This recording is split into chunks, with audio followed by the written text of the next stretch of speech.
There is no love in the world quite like the love of a mother for her child. Most of us know this abstractly. We know it as a phrase, as a sentiment, as something people say at funerals and anniversaries and in greeting cards. We know it as something we have been told is true. Helen Marsh knew it as a decision she made in a police interview room on a Tuesday evening in April 2007. She was 53 years old. She had been questioned for 3 hours. She knew the answer to every question they were asking. She knew because her daughter, 24-year-old Claire, had told her 2 days earlier what she had done. And Helen Marsh, sitting in that room, made the decision that no equation of love and law could make clean. She told them it was her. She said, "I did it. Claire was not there. It was me." She had not done it. She spent 11 years in a Scottish prison before the truth came out. Not because anyone investigated more carefully, not because DNA revealed a contradiction, but because her daughter Claire could no longer live with what her mother had done for her. This is the story of a mother's confession, of a daughter's silence and eventual courage, and of a justice system that accepted a false confession so completely that it took 11 years and a guilty conscience to unravel it.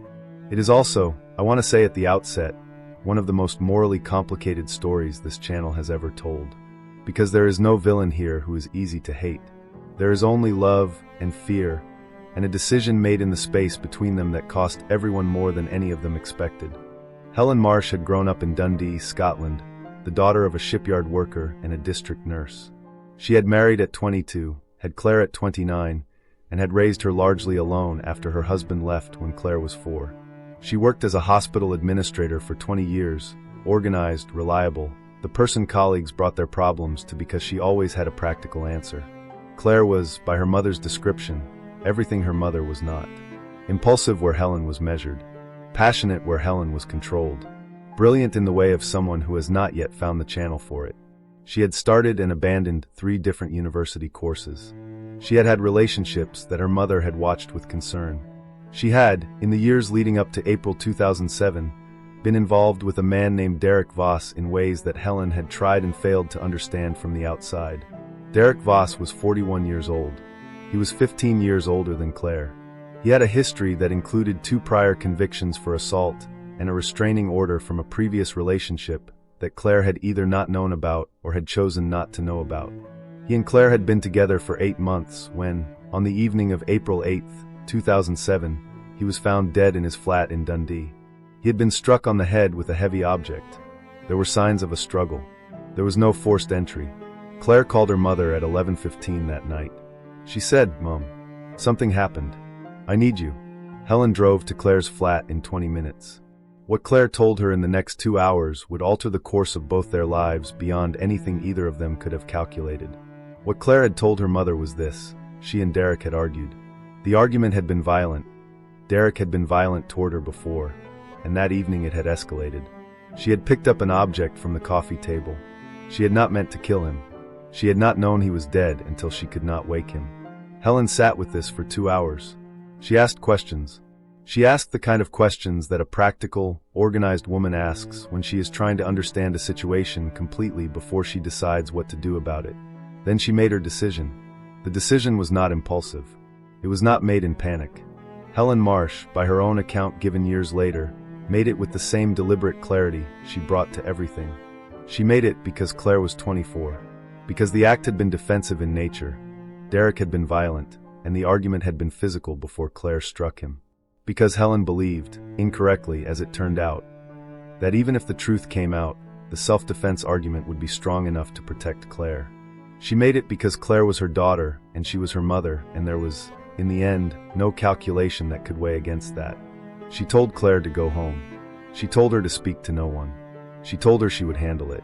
2 days later, when the police investigation had narrowed to people known to Derek Voss and Claire's name had appeared in the inquiry, Helen called the Dundee police and said she needed to speak to someone. She came involuntarily. She sat in the interview room and she told them she had been at Derek's flat on the evening of April 8th, that they had argued, that she had struck him, that she had not known he was dead until she left. The detectives questioned her for 3 hours. The details she provided, details Claire had given her, were consistent with the forensic evidence. Her account was coherent. She was calm. She had a motive the police found plausible. Derek had been, she said, threatening her daughter, and she had gone to confront him about it. Here was no DNA evidence placing Helen at the scene. There was no witness who had seen her arrive or leave. There was a confession, and confessions, as this channel has discussed before, carry enormous weight. Helen Marsh was charged with murder. She pleaded not guilty at first, then, on legal advice, changed her plea to guilty to culpable homicide, the Scottish equivalent of manslaughter, in exchange for a reduced sentence. She was sentenced to 14 years. She was 53 years old.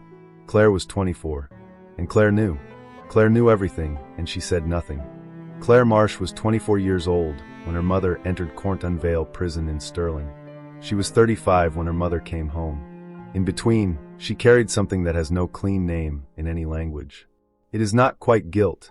Guilt implies regret for a wrong action, and the action Claire had taken was arguably defensive. It is not quite gratitude.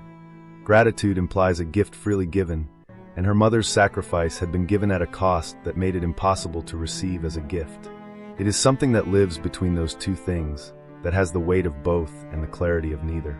She tried, in the first years, to tell herself that her mother was managing, that Helen was strong, that the sentence was less than the alternative would have been. She tried for several years to believe that she had made the right decision by staying silent, that exposing the truth would not help her mother and would only add her own imprisonment to the situation. None of these stories held entirely. She drank for 2 years. She moved cities twice. She started and abandoned a relationship that the person on the other side never fully understood. How could they, when they did not know the things she was carrying? She visited her mother monthly. These visits were, by both accounts, the most complicated conversations either of them had ever had, conducted entirely in the language of ordinary mother-daughter exchange, while underneath ran the current of the truth that neither of them could speak aloud in a visiting room where anything might be heard. Helen never asked Claire to come forward. Not once. Not in 11 years of visits. She had made her decision. She had decided, on that Tuesday evening in April 2007, that the decision was made and she would not unmake it. But she had not accounted, with all her practicality and clarity, for what the decision would do to her daughter over 11 years. In 2016, Claire began therapy. The therapist, over 2 years of careful work, helped her understand that what she was carrying was not something she could metabolize alone, that it required action, that the action was frightening and costly and necessary. In 2018, Claire called a solicitor. Claire Marsh provided a full statement to her solicitor in October 2018. The solicitor, a Glasgow-based criminal defense attorney named Patricia Wren, reviewed it carefully over several weeks. Then she contacted the Scottish Criminal Cases Review Commission, the body responsible for investigating potential miscarriages of justice in Scotland. Claire's statement was comprehensive. She described the evening of April 8, 2007 in precise detail. She described the argument, Derek's violence, the object she had picked up, the moment. She described calling her mother. She described, in the most difficult section of the statement, the conversation in her flat where Helen had made her decision. She provided details that only someone who had been present could know, details that had not appeared in any public account of the case, that were consistent with the forensic evidence in ways that confirmed her presence, and that contradicted Helen's account in specific ways that confirmed Helen had not been there. The SCCRC reviewed the case over 8 months. They found Claire's account credible. They found that it was internally consistent and externally consistent with the forensic record. They found that Helen's original confession contained details that, on re-examination, were consistent with second-hand knowledge rather than first-hand presence. In September 2019, the SCCRC referred Helen Marsh's case to the Court of Criminal Appeal. Helen was told about Claire's statement while she was still in prison. Patricia Wren drove to Cornton Vale to tell her in person. Helen's response, as recorded by Patricia Wren in her notes, which later became part of the legal record, was to close her eyes for approximately 30 seconds. Then she said, "Is Claire all right?" Patricia said, "She is. She's been in therapy. She made this decision because she could not continue otherwise." Helen said, "Good. That's good. She should have done it years ago." Then she asked, "What happens now?" The Court of Criminal Appeal heard the case in February 2020. The hearing took 3 days. The Crown prosecution, reviewing the case in light of Claire's statement and the SCCRC's findings, did not oppose the appeal. The Lord Advocate's Office issued a statement acknowledging that significant new evidence had emerged that fundamentally undermined the original conviction, and that it would not be in the interests of justice to maintain it. Helen's original guilty plea, her false confession of culpable homicide, was set aside. The conviction was quashed. There would be no retrial. Helen Marsh was released from Cornton Vale on March 4, 2020. She had served 11 years and 4 months of her 14-year sentence. She was 64 years old. She had entered those gates at 53. Claire was there. She had driven from Glasgow the night before and stayed in a bed and breakfast near the prison because she had not been able to sleep and had not wanted to be late. When Helen came through the door, Claire walked toward her and stopped a few feet away. They looked at each other. Helen said, "You should have told them years ago." Claire said, "I know." Helen said, "I would have done the same thing again." Claire said, "I know that too. That's why I couldn't let you." They stood on the pavement outside Cornton Vale prison on a cold March morning in Scotland, and they found their way back to each other in whatever way two people find their way back after 11 years of love expressed as silence. Claire Marsh was charged with culpable homicide in June 2020. She pleaded guilty. Her defense presented extensive evidence of Derek Voss's history of violence toward her, medical records, a previous police report she had made and then withdrawn, testimony from friends who had witnessed his behavior. The sheriff who sentenced her had the full picture of what had happened on the evening of April 8, 2007, not the partial, inverted picture that the original court had been given. Claire was sentenced to 4 years, with credit for time already served in the sense of the years she had spent in a different kind of imprisonment. Given the mitigating circumstances and her immediate guilty plea, the sentence was partly suspended. She served 14 months. She was released in August 2021. When she came out, her mother was waiting. Helen had driven to the facility herself, despite her age and the early morning hour. She was there when Claire emerged. Claire said, "You didn't have to come." Helen said, "Don't be ridiculous."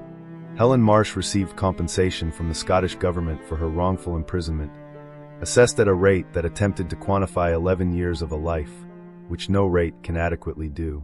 She also filed a civil claim that was settled in 2022. She is 67 years old. She lives in Dundee, in a flat she bought with part of her compensation, 3 miles from Claire. They have dinner together every Sunday.